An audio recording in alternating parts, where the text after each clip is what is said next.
You're listening to the Absolutely Cosmic Podcast. Good afternoon, ladies and gentlemen. Welcome to the Absolutely Cosmic Podcast, where we talk about anything and everything self-improvement from the nerdy perspective.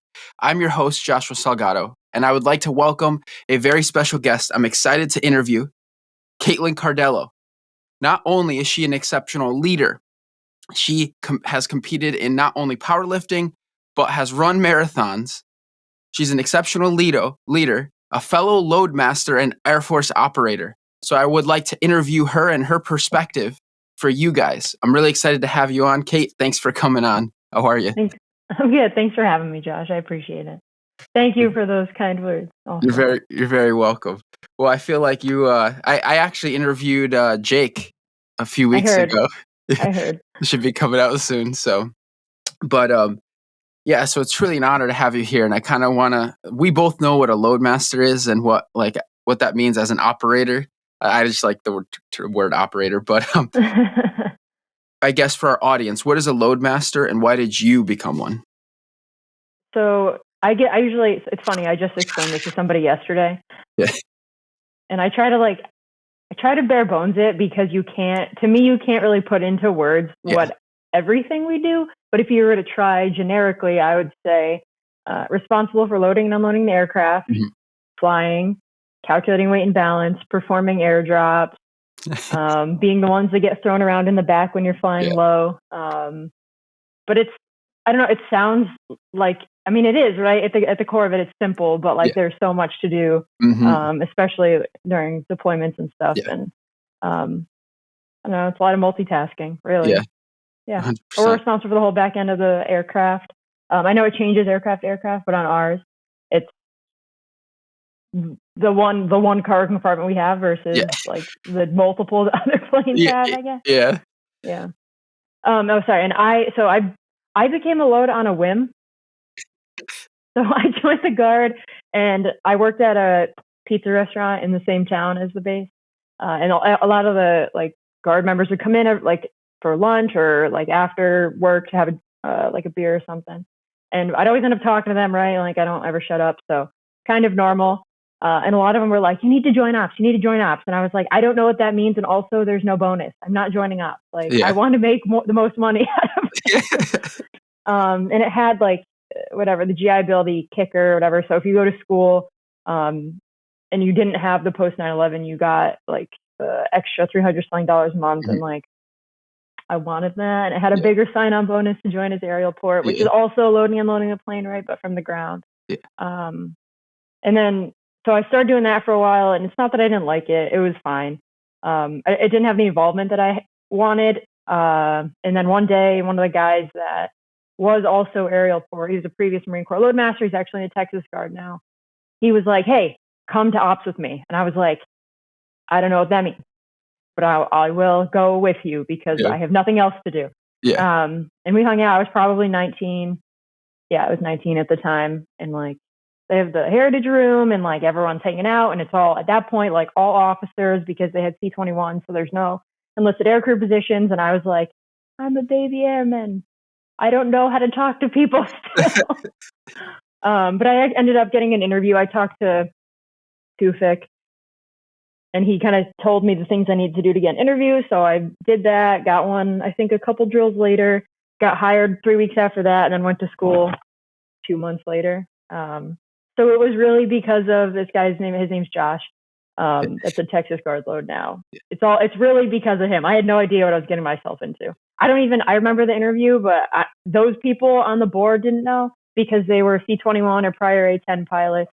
The recruiter who had never recruited for a C-130 squadron before, she was phenomenal. I owe a lot to her. Yeah, I had no idea what I was getting myself into. I was driving down to Texas, crying. I was like, I don't know. What am I doing? I don't know what this means. It worked out, obviously, in the end. Yeah.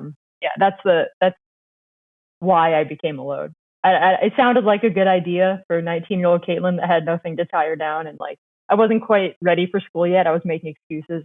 I was going to school, but it was it's just community college. I don't need to, Yeah. I need to grow up. I feel like a lot of Loadmasters kind of have that story, especially Maybe not so much the like off the street us non-priors, but like the prior service. I feel like a lot of them are just like, we want to do a little more, and then it's always somebody who's just like, come here and check us out, and then they're like, whoa. Yeah, I definitely. Because when I enlisted, I was I was either going to go security forces or I think crew chief was open, and then my friend Louis, he just got out of maintenance. He's like, no, you want to be a Loadmaster, and I like YouTubed it. I saw airdrop. I think they were dropping like heavies and CDSs, and I was like, oh my god. So I need to do this. yeah, I was like, I need to do it, and got in and got really lucky that there was an opening and everything. But yeah,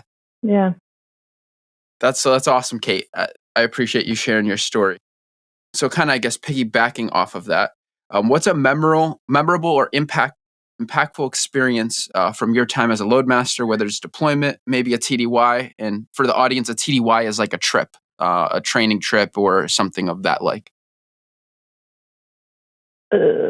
Man, I'll give you two. So first, a TDY. So temporary duty, right? TDY is what it technically stands for. I was a baby load. It was my first trip as Loadmaster, and we brought, I think it was engines to Mississippi, and like it's probably the second time I've ever used the winch. Like once at school, maybe twice, and then here. And Laboda was like, "All right, you know what to do?" I was like, "Yeah, I got it," to offload them in Mississippi. And surely I did not know what to do because, or I blanked, like I knew and I blanked. Anyways, so this thing, they're like, it's actually two crew chiefs. They're like more senior crew chiefs. They're both still in. They were the guys like on the yoke, which is, for anyone who's listening who doesn't know, it's steering yoke. It's like a strap. It just helps you turn left and right, like gain controllability of whatever you're on and offloading. They were in front of it. They were like kind of in front of the engine instead of like off to the sides. We talked about it, but they were like, it's fine. She knows what she's doing. Yeah. Anyways, so it gets over the ramp crest, which again, like if you can imagine it, right? If you don't know, ramp means downhill or uphill. In this case, downhill offloading. And instead of holding the brake on the winch, I just like didn't. And the old flight engineer, just like comes from behind me and just grabs it. Like Laboda's just standing there like, what is happening? And like this old flight engineer's like, you need to hold it. And I was like, I know. He's like, then why did you do it? And I was like, I don't know. I don't have the answer. So I almost killed those two guys at the time. They were master sergeants. They thought it was funny. Everyone laughed later, but it was just a good learning experience because like we practiced it again and again and again, right? And like maybe I can't quite remember prior to that, but I thought it was really funny. Anyways, I was super embarrassed, right? That same trip it was before I did that, Laboda wanted to play a joke on the pilot because he was like being a jerk in typical pilot fashion sometimes, right? Or typical anyone fashion. So I safety wired his suitcase shut. He was a previous Loadmaster also. Oh, you'd probably figure out who it is. Safety wired his suitcase shut, almost killed them offloading it, then left my wallet on the plane. And that pilot had to drive me back after he found out I safety wired his suitcase shut. And I was like, oh, God. I was striking out that whole trip. But it was really fun. And I learned a lot. Everyone did, I think. It was good. Yeah. But second one, so I'll say this most recent deployment to Africa. Yeah. I just had the best crew. We all got matching tattoos. Like it was just, I didn't expect it. I was like, oh, I want to go to them. I was super stuck in my ways. Like, I'm mad we're not going to the Middle East. This is fun that we have but I was proven wrong very quickly. And like, we had a really great group of Loadmasters too. And I think that like the positivity that everyone had and like trying to play games, like all the time, whatever, pick up games or I don't know, like playing video games in the freaking ops. Yeah. It was just fun. Like I was sad to come home. I mean, I was happy to come home to like spend my dog, but I mean, you know how it is. And it's just like, I didn't expect it out of the whole trip. It was just, it was a lot of fun. We got to move really cool things with like rules that things are just different there than like they were in the Middle East. Like there was a lot more red tape, I think. Yeah.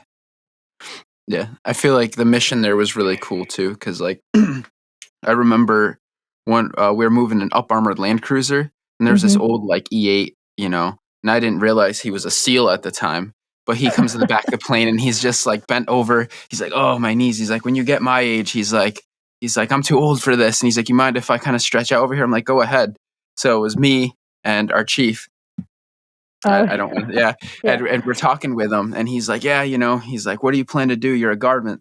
So what do you plan to do after deployment?" And I was like, "Oh, go back to school, work, guard bum and fly a little bit." And then he's like, "Yeah, back in my day, I was, ambitious too." And he's like talking about, he's like, "I don't do much anymore. I just do paperwork." He's like, "I went through SEAL training and all this stuff." And I was like, "You're a SEAL?" And he was like, "Yes." That's funny. Yeah. It's funny that I ran into a group of people when we weren't flying for that month or whatever, and I got to fly with the J model guys out of Germany, and I had a group of people get on the plane that I kind of pirated onto the plane, and they wouldn't tell me what they were, and they were not SEALs, and I was like, "This is really interesting that you guys are this quiet at that." I get it. I understand. You don't know who I am and what I do, and I get that. I'm just some girl, right? But it was just it was funny. Whereas this old E8's yes, okay, fine. Well, my knees hurt. Yeah. But yeah, no, it's funny. It was fun. It was fun. I think we met a lot of really cool people. We got lucky. Yeah. Yeah, it was a good time in our unit. We had a lot of cool, when we weren't flying, we just kept busy and doing a lot of crazy stuff and stayed out of trouble for the most part. Yeah, for the most part. Sometimes. Yeah. So as a Loadmaster, sorry I'm talking a lot about your military experience, but what are some unique experiences and challenges, I guess, that you've faced coming up, and now that you're kind of starting to become a leader, trying to actually not necessarily solve, but better the unit, better the overarching? All right, so this is going to be a little bit typical, I think, especially when I was younger. To be honest with you, I still get it now. Being a female is there's nothing wrong with it. I think our unit now is really good about it. But I have one of the other Lady Loads and I, when we went on a trip before we deployed together, we went on a trip to Fort Benning and dropped the basic airborne course, right?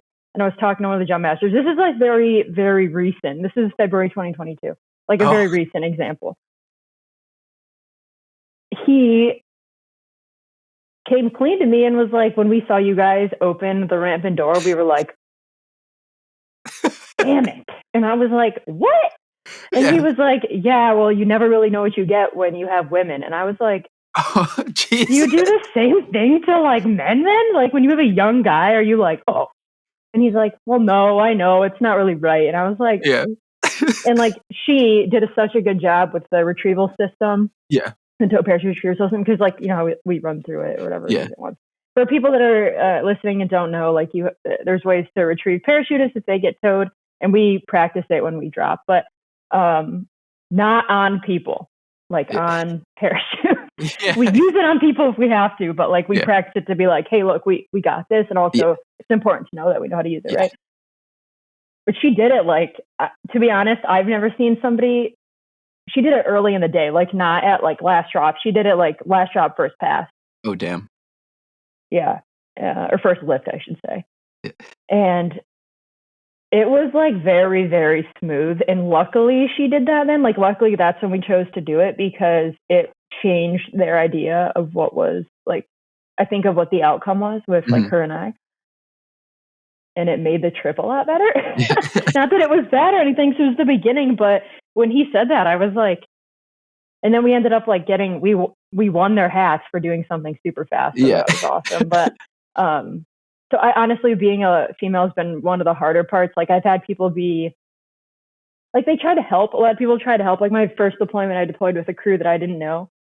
It was a really crazy rainbow crew, and from 4 different units. It was strange that we were all put together, because a lot of us had not deployed as air crew members on 130s before, so it was just not great. But I mean, it was fine in the end. But some guy offered to help me with the ramp support, and I was like, I got it. And he said, all right, well, if you need some help, and I was like, thanks. And he asked me again, and I was like, no, I got it. Like, I'm walking. Like, I got it with it, right?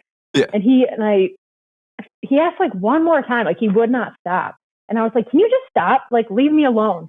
If I need your help, I'll ask your help. I've asked you nicely 3 times. Yeah. And you won't lay off. And he was like, well, you don't have to be such a bee about it. And the other load was like, I know. I was like, the other load was like, man, she told you no. Like, he has Southern accent, right? I'm not good at that. But he stood up for me because he was like, that's ridiculous. Like, what, she told you no.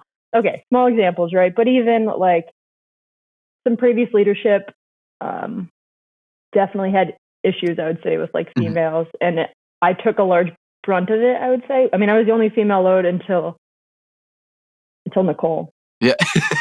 Which is like 7 or 8 years after the plane stopped. I think 2021, 8 years, right? I'm pretty, well, because the other one before,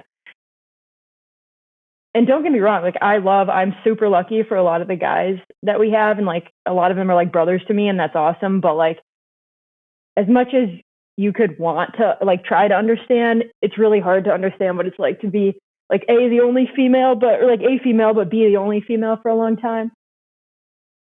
And you constantly have to like prove yourself. Like everybody does all the time, but especially like as a woman, you don't want to be seen as like weak, especially in a job like this. And I know I look young, especially like for my rank. So I'm like, on this deployment, I wore my rank when we went places. Like I took my name off, but I wore it because I was like, I need you to know I've been around. Like I'm not here to play games with you. Like I'm not.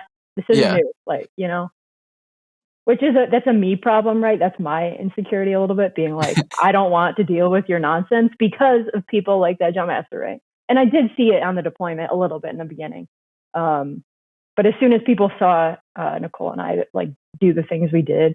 Aside from that thing getting stuck in the door, right? But like they believed a little bit more. I don't know. It's just a lot. Like I know I'm kind of rambling, but like on my second deployment, I had to leave early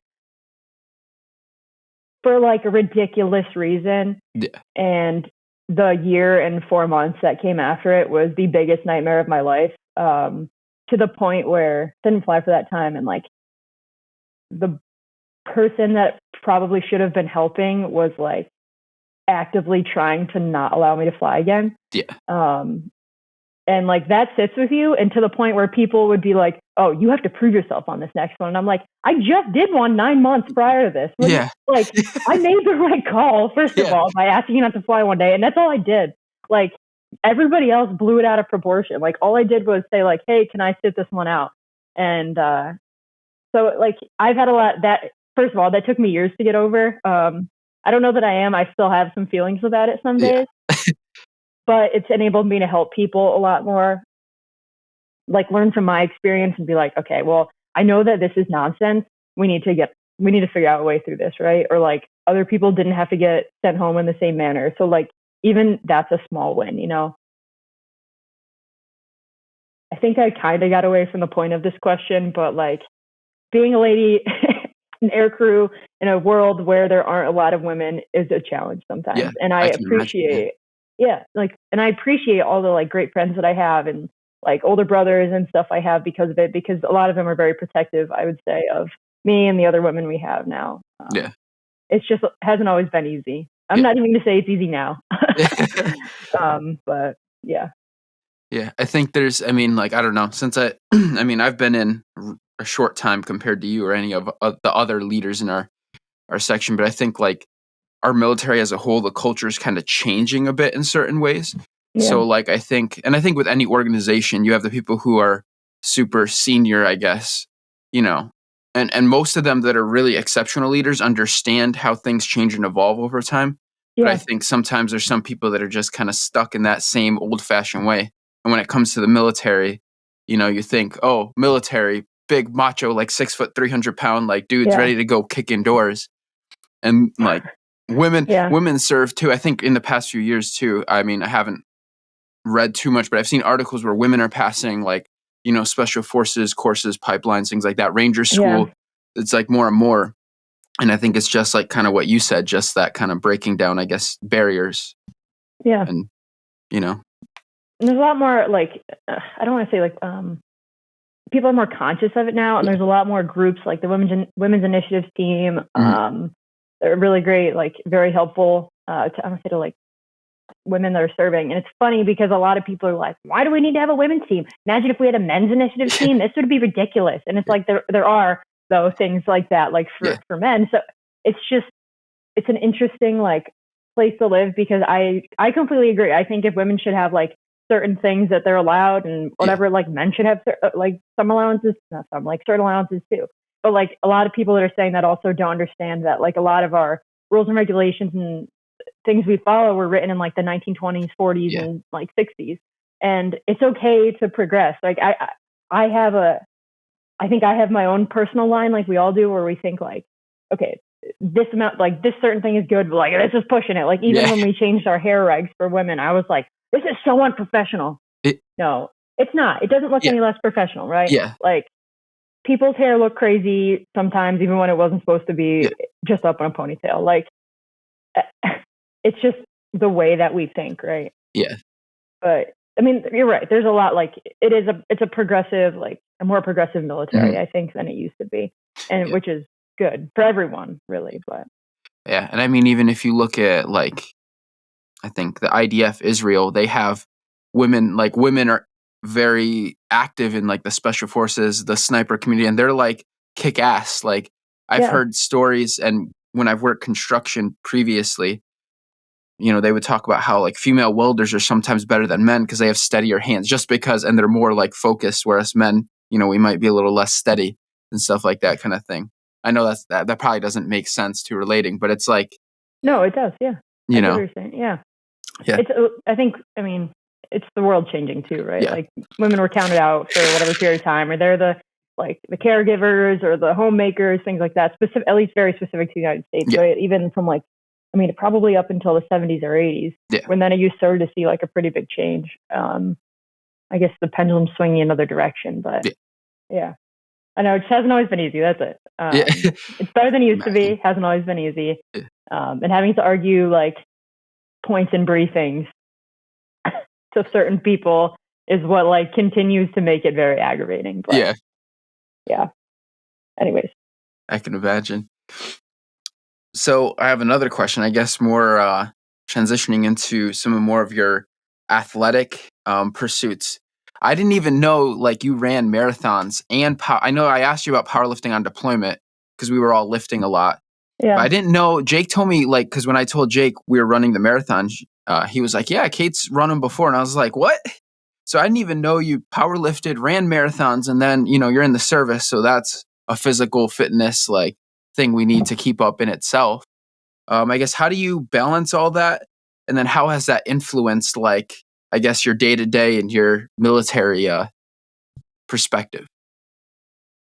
So Jake isn't like completely wrong because I trained for 2 marathons before I ran the Marine Corps one with you guys this past year. The Airforce Marathon and the Hartford were the ones I trained for. The Airforce Marathon was 3 weeks out, and then I got sent to Loadmaster school, and I didn't have $1,000 to just throw at a plane ticket. Yeah. So I did like up to the last long training run. I think I ran 22 miles.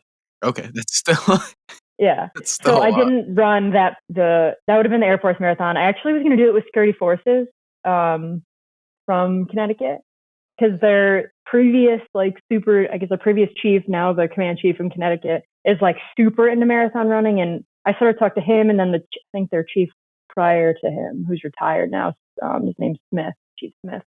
He's the one who got me started into running, and he was like, you can run with us. Like, we have a group of people doing it. We're going to drive out there. Mm-hmm. And I was like, oh, great, I'll do that. But then Loadmaster school came up, and I was like, I'm not going to say no to that. Like, and again, I couldn't. It was so soon. The plane tickets were so expensive that I was like, and I was 19. Like, I couldn't drop the money on it at that point in time, But then I trained for the Hartford, and then I had to go to Benning.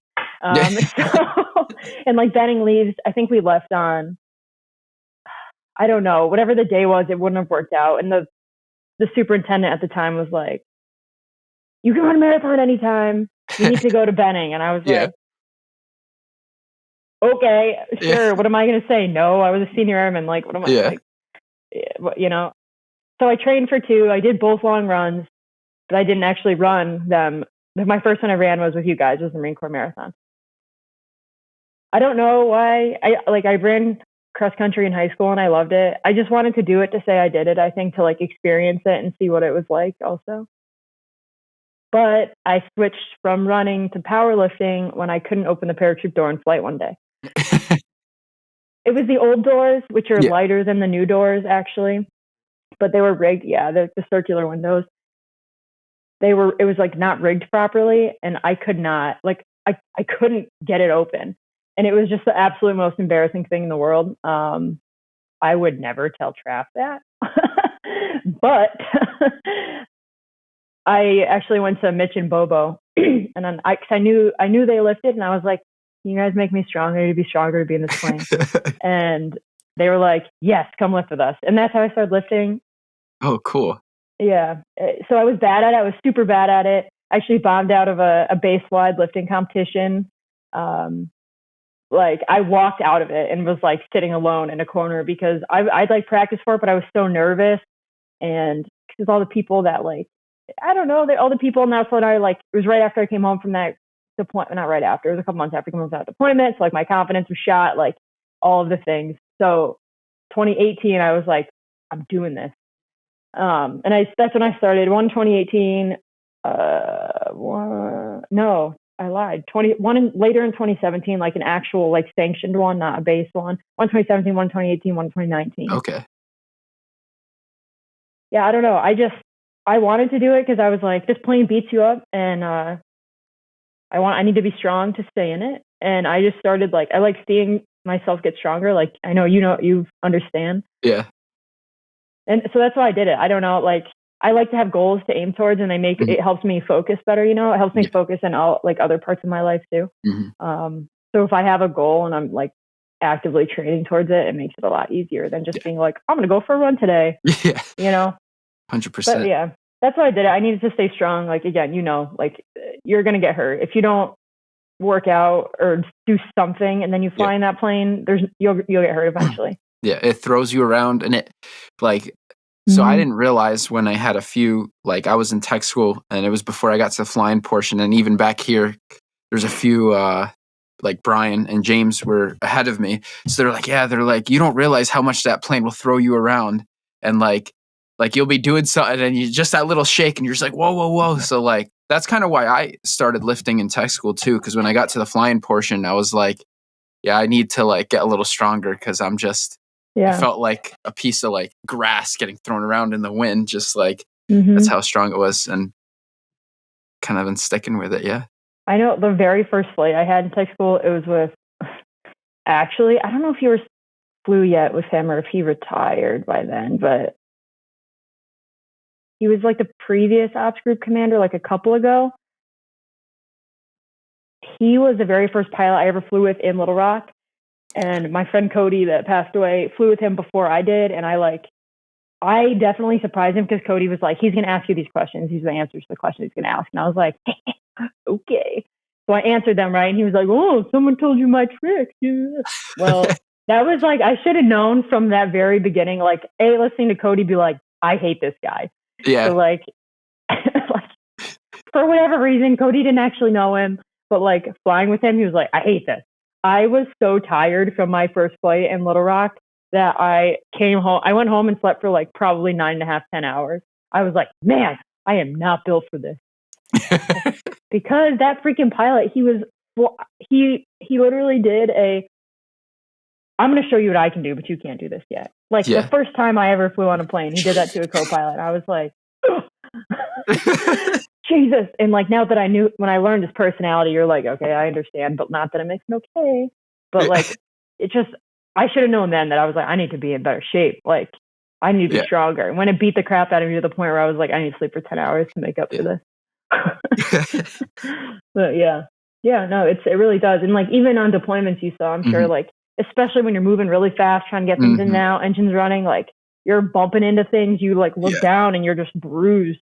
Not look down Yeah. right then, but like you get back, take a shower, whatever, and then you're like looking at yourself and you're like, Where did what this the come heck? from? Yeah. Yeah, this didn't hurt me. Like I don't get why. Yeah, it beats you up, man. Yeah.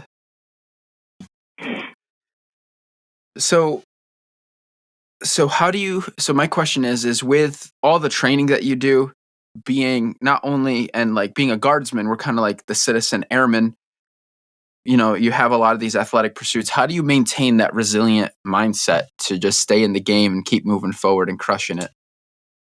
I Sorry honestly for all the wish. difficult questions. No, it's okay. It's a really great question. I wish that I had a good answer for you. Mhm. I don't know, man. I want to be like, you just do it, but like, I can't. I know if I don't work out and if I don't do Mhm. certain things, like, it will be much harder for me. Like, I will be harder on myself. I won't feel comfortable. Like, I know this is like getting like a little TMI. Like, I don't feel comfortable in the clothes I'm wearing. Like, if I don't lift, like, it just like it starts my day better. And even I don't lift every single day, but like it starts my day. It keeps my week going. It keeps me accountable, right? Like you always have to take PT tests, which powerlifting and PT tests are not the same thing at all, right? But Yeah. like, Yeah. like it's funny because I just took a like kind of a personality test thing recently. It's called the Enneagram, and based on I don't know a lot about it yet, but one of my friends is telling me it, and she's like, Mhm. it makes sense. Like to my results made sense to me because of things like that. Like I'm a super empathetic person, like to the point where like I like I need to help people or like doing things for people, all of that. Yeah. But like the balance is the things I do for me, and some of those things are like running, lifting. I don't know, like making the foods that I want to eat. Like Yeah. not even if they're like I don't know. I'd say Mitch and I are pretty healthy. Like I don't eat all organic or anything, but like we try to make the food like foods that are good that people might consider like I don't know, like mac and cheese, right? Yeah. Like I don't eat dairy, but like typically. But try to still do those things and make them fit like our lifestyle. Like I know you count macros too, macronutrients. Yeah. Like I don't know, it's just having all those pieces. Like I need to be organized. I am not somebody who is like I'm not the most organized, but I need to have a plan. Like and if I don't, I feel like a mess. Me too. Yeah, like so that's really like the why behind it is Mhm. like I know if I don't do these things that I'm gonna feel like crap, and I don't like feeling like crap, so I'm gonna do these things even when it's hard to wake up at 5 a.m. like or whatever time you need to wake up to do it, because I know I'm not gonna do it after work because I'm beat after that, and like I don't know. I want to say like it's my parents, it's my mom. Like she's always just like go go go. Like she does things, but I don't know. You just got to do it. Like Yeah. it sounds so dumb, but like to me, I just got to do it. And I try to instill that in other people too. Like, and not that everyone needs to be like me, but like just keep doing it, right? Like start that habit Yeah. pattern. I mean, you know all about that. You do the same thing. I know you do. Like you have 2 jobs. You do that. You have a podcast. Like Yeah. 3 jobs, really, right? Like 3 jobs, a podcast. You work out. Like Yeah. yeah, yeah, Yeah. Yeah. That's the biggest thing is especially too starting the podcast. I've had a lot of personal friends and people I know like asking me a little bit about it, and they're like, "Well, don't you want to like wait until you can get like a studio and like?" And I'm like, "No, just start where you're at and grow yeah, where as you go, and like just yeah. like you said, plan it out and try to do the best you can with what you have, and then keep moving forward." Because I think there's a saying, analysis paralysis, and even in fitness, people are like, "Oh, like I'm not fit at all," and they get that kind of worry, like I'm not fit, so I can't go to the gym. And it's like, no, you go to the gym to get fit. Right, Like, right. you know, or Yeah. like I don't know. I guess that's kind of the thing. No, it's interesting because you saying that reminds me of my brother. Yeah, Because he's just like, I'm just gonna do it, and like he's super successful. Like yeah. Oh yeah, he's still my brother, so I'm gonna be like loser, but like I yeah, don't feel that way, you know. yeah, Like he's probably out earns me by a crap ton with one job. I mean, he does a lot, right? Because he has his own company and he does a lot yeah, of things. But he's so freaking smart, like, and he does these cool like what's it called now? Like not seminars, but kind of with like a group he's on the board for or whatever. Which he's actually got me involved with that. There's a veterans version that they've recently done, and he was like, "Hey man, you want to get involved in it?" And I was like, "Yeah, it's the Clark Initiative." So I think they're looking for veterans. So if there's anybody who's interested in entrepreneurship program, you could reach out to me or even Google it. Yeah. And Instagram it. Yeah. Yeah, I know they have an Instagram, but yeah, it's pretty cool. Like all the things he's like, because he's gone to some of these and he's been like, it's crazy the things that people don't know. And I'm like, Jake, you've owned your own business for like years and you've learned all these things. But a lot of people that are in the military, like this isn't something they teach you. Like you show up, you do your job. Like, yes, you grow into be a leader. You go to your leadership schools. You do all the things you need to do. Like, no, there's no like, hey, let me teach you how to run your own business. Like, it's not, I mean, you can take classes for those things, I guess, but to your point, like you just got to do it. And I'm sure he's probably like applauded you for like just doing it with your podcast. Like I'm going to start doing this and we'll see how it goes. Yeah. 100%. Yeah. I think that's the best advice. That's actually awesome. Because the other guests that I've had kind of said the same thing. You just got to put the foot forward. So people are afraid though. You're right. Sorry. The analysis paralysis thing. It's true. I mean, I've done it before. I'm like, I can't possibly do that. Like no. And then you do it and you're like, I don't necessarily. I imagine how much more I'd know, you know? Yeah. I still do it. I try to like, now that I'm getting older and trying to do all these different things, trying to break that down. I have kind of a method. I do the 3-2-1 method. Like if I'm like, oh, I don't want to go to the gym or like I'm stressed out about trying to start or do something, I'll do 3-2-1 and just make a decision.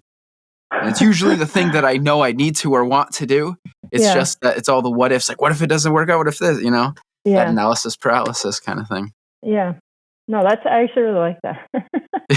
I like that. Yeah. Because it's just it's the automatic answer, right? Like on I mean, I don't know if you watch Friends, but there's a reference in Friends where Joey starts, or maybe Phoebe started it asking like, all right, what's your favorite color? Red. Do you want to go to the park? Yes. Like to get your answers right. And then you ask the answer or the question that you're waiting, that you actually want the answer to, like after that. So it's just automatic thinking. And that, to me, that reminds me of that. It's actually pretty cool. Yeah. I honestly, maybe I should try it. It would take away some of the excess stress. Yeah. Because it's helped me. I mean, like when I was deciding to start this podcast, I was actually at ALS and my first interview was on Instagram Live with a pro MMA fighter out of Bristol, where I'm from. Yeah. And I just literally DM'd him as well. And I was like, hey, you want to do an interview? You're a pro athlete and I think you have a cool story. Yeah. And, but even then, like after that, I'm like, you know what? I should start a podcast. And I started thinking, I'm like, well, I don't have all this equipment. I don't really know too much about it. And then I just sat down. I was like, okay, we're just doing it. Like 3-2-1, go. And I just was like, okay, come up with a name, make the YouTube channel. We're good. Yeah. And then then you build it from there, kind of thing. Yeah. No, it's awesome. The people, I think there should be more. Like people should do this more. Like. Yeah. I don't know why we're all so afraid to do things. Yeah. 100%. I don't get it. Yeah. Anyways. So as a citizen airman, how do you balance everything? I know Khalif told me, he gave me a good philosophy, but I'm curious to see how you balance like your personal, your military, and then now that you're out of school, your like actual occupation. Like how do you balance all three and not like favor one or the other kind of thing? Or man, that's a really good question.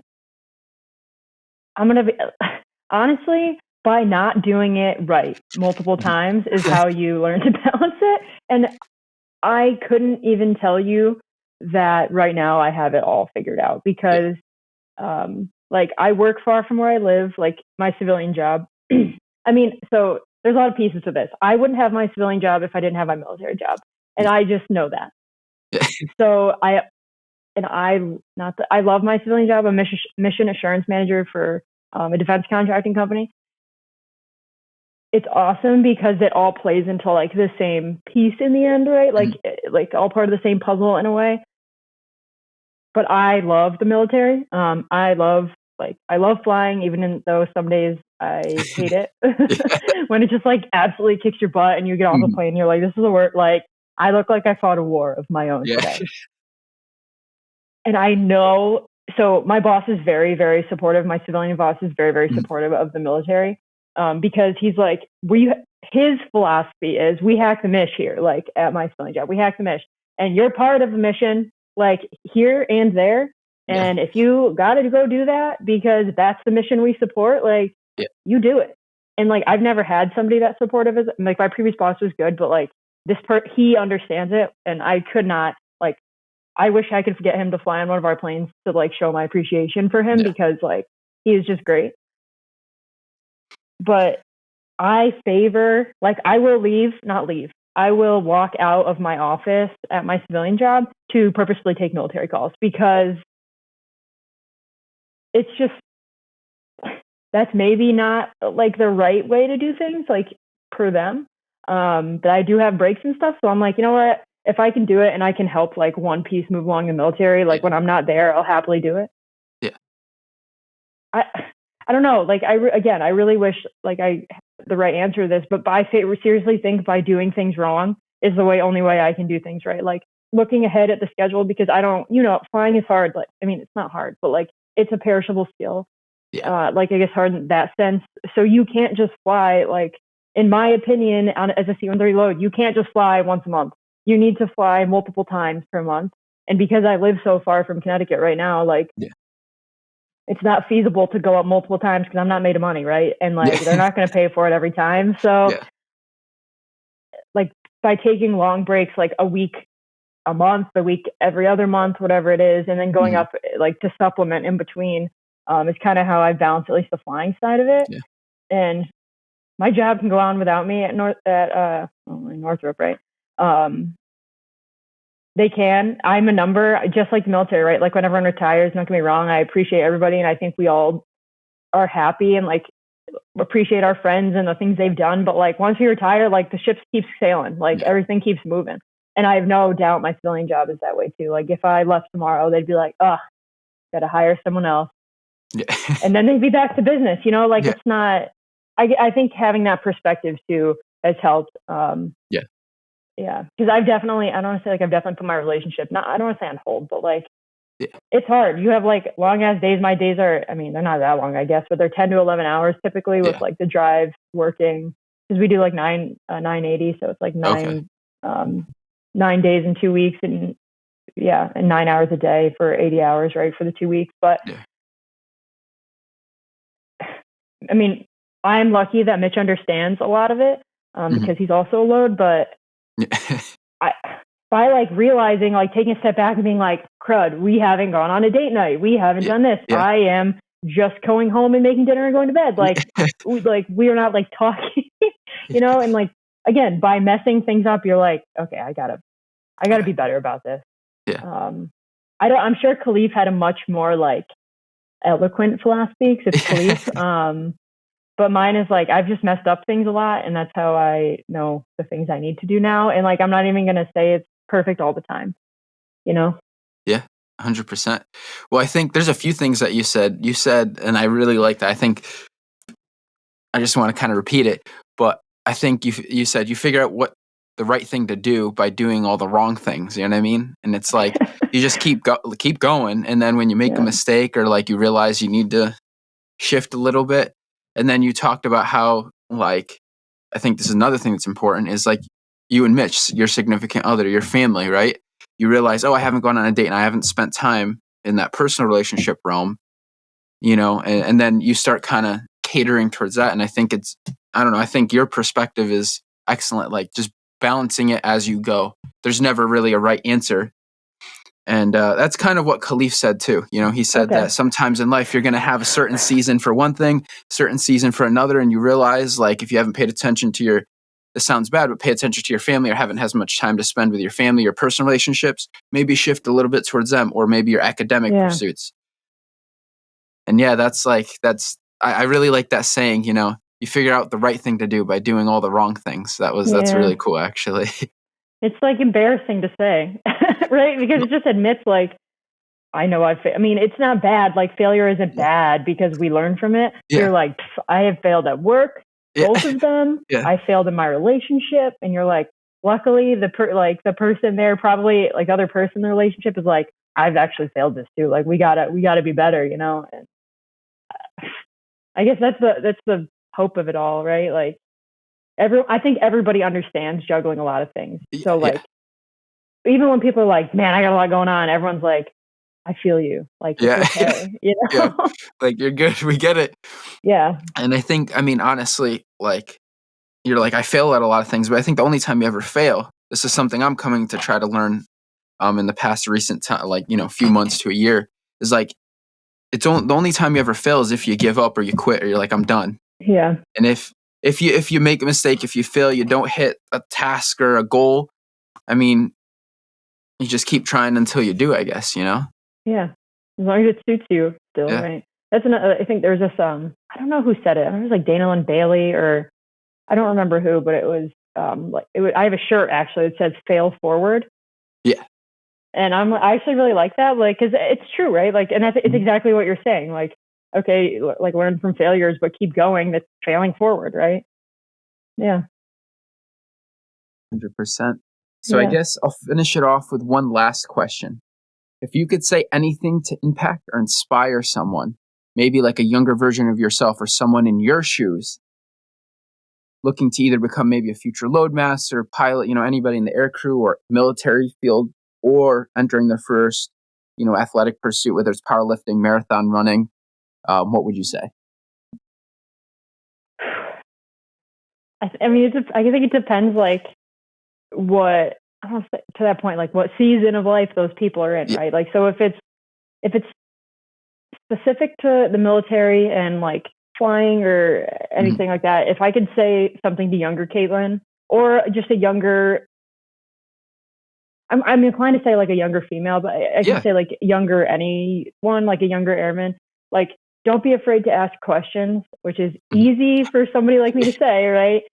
Like very well knowing that it's hard to ask questions sometimes, especially with the expectations that other people have, right? Don't stop asking questions. Don't doubt yourself.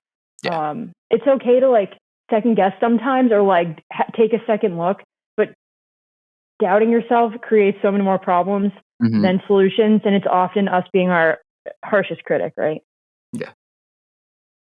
And don't be afraid to fail. Like fail forward, keep going. It's inevitable, right? Like we're all going to fail, but the military is not like an easy place. Like it's not that it's not that it's not like there are guidelines and like typical things to follow, but like no one's walking up to people and being like, hey, do you need a mentor? Hey, do you need to do this? Like you have to find your way more often than not. I think we're doing a lot better now, like being aware of these things and like developing people sooner and stuff, but like it's hard.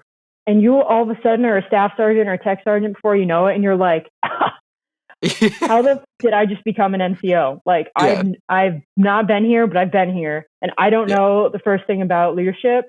Like I know what to do on this plane, and I know how to help people like do that, but I don't know any of the outside things. Like okay, I went to ALS and I learned some cool things, but like I don't know what that looks like in a squadron. Like you know what I mean?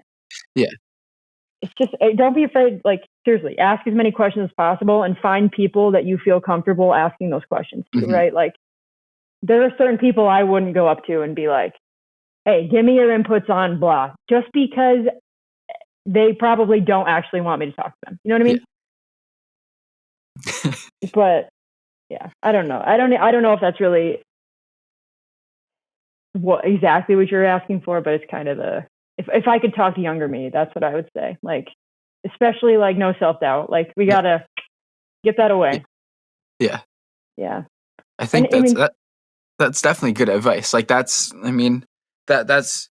your story, and you're like what you would say to yourself if you're younger. And I think again, a lot of people worry about like, I don't want to look dumb. I mean, I even feel that way even now sometimes. And it's like stuff I should know, or it's like an in-depth sentence on a pub or something, getting specific to Loadmastering. And I'll be like, what does this mean? And I'll go to the instructors and they're like, what do you think it's supposed to mean? You know, kind of thing. And it makes you feel, but I think just asking those questions sometimes, like you said, if you need clarification, do it. And then, like you said, finding a mentor, even if it's not like, I'm your mentor, or can you be my mentor? You know, finding a mentor, someone that you can emulate. Yeah, no, for sure. And it's so And it's funny you bring up the like asking questions thing, right? Like in the sense of specific to load mastering. Yeah. I felt dumb asking questions, but that's why at a lot of, especially at our like refreshers and stuff, I'm like, this is the time to ask questions. Yeah. Because I'm sure that you have been on a plane with somebody who has been flying for 10 plus years that you're like, how does he not know how to do that? Because it's true and it happens. And you're like, I feel less dumb now. And like, that's okay. Like, not to be like, I will use that to help myself feel better, but I'm like, I know I don't remember everything. And I'm not going to feel bad asking a question that this person that's been flying for 15 years, I just watched them get wrong. So like, I don't know, you know? Yeah. Maybe that's a very specific example, but that's part of the reason that I'm just like, whatever. And because probably somebody else is thinking it too, you know? Like, 100%. Yeah. 100%. Because sometimes, especially, I mean, life has many questions, but like those pubs can be very specific. Sometimes they're convoluted. And then when I don't want to say I don't know, they don't really contradict each other, but you know, they do sometimes. Yeah, sometimes, especially when it comes to rigging or things like that. Sometimes it's like, oh, do this and then do this. And you're like, you know? Well, that and like the people that wrote them, like you're like, these words don't make sense in the order they're in. Yeah. Yeah. Not that they didn't do a great job with the rest of it, but you're just like, or like the pictures, like not great. I'm a pictures person, and I'm like, it's helpful. Yeah. You should ask Lucas. He had to teach me how to do a chain bridle one day, so that was cool. Yeah, and it was his first flight, and I was like, this picture doesn't really work. And he's like, no, it's like this. And I was like, thanks, because I haven't done that in like 5 years. So thank you. I needed that. Thanks, Luke. Thank God Luke is as great a person as he is. Yeah, he's a star. He's a freaking beast when it comes to load mastering. It's like it's his like natural talent out of nowhere. Yeah, for real though. Yeah. So I want to thank you for being on the podcast. I appreciate you taking the time, Kate. It was really awesome. And your insights are actually really cool. I think a lot of the viewers that we have now would be really interested to hear your perspective, as well as like, I think you put what we do in better words than what I usually do when I tell my friends or personal, you know, anybody close to me. I'm like, yeah, you know, like airdrop. And they're like, what's airdrop? At least you were able to explain it better. So, you know, your perspective, your story, everything was really cool. And as a great leader, as kind of a badass, because you powerlift, marathon run, you know, you're working full time, you're a military member, an aviator, you know what I mean? Your perspective's unique and awesome. So I appreciate you coming on. Yeah, and I appreciate you having me, Josh. I really do. It was fun. It was fun to like. We've never had a conversation like this in this like forum, I guess. And I mean, we've talked about a lot of like the pieces of it separately. No, but it was cool. It was cool to get to talk to you. So thanks. Yeah, thanks for having me. Yeah, I appreciate it. And you're always welcome back on. I think I have an idea. I want to do like a debrief where we have like a bunch of the loads come on, and we got to keep it kind of somewhat tame because I know we can get out of hand. But like we can just maybe talk like deployment stories or crazy stories or like things we've learned or even just kind of like, you know, chicken and baboon debate kind of thing. We have a lot of those probably. Yeah. Yeah, no, that'd be fun. That's a really cool idea. Yeah, definitely. Yeah. Well, to the viewers, I just want to say I'm your host, Joshua Salgado. This has been our guest, Caitlin Cardello. This has been the Absolutely Cosmic Podcast. Thank you guys for listening. If you guys are interested in joining a worldwide community of impeccable individuals trying to focus on self-improvement, get better every day, and become the best version of themselves, please do consider subscribing or following on whatever 14 damn platforms we're on. The only one we're not on is this freaking coffee because we're everywhere and I'm trying to manage it all at once. So I want to thank you guys for listening. Thank you, Kate, for being on the podcast. I appreciate you coming on again. Thank you for listening. Consider absolutely smashing the subscribe button for more content like this.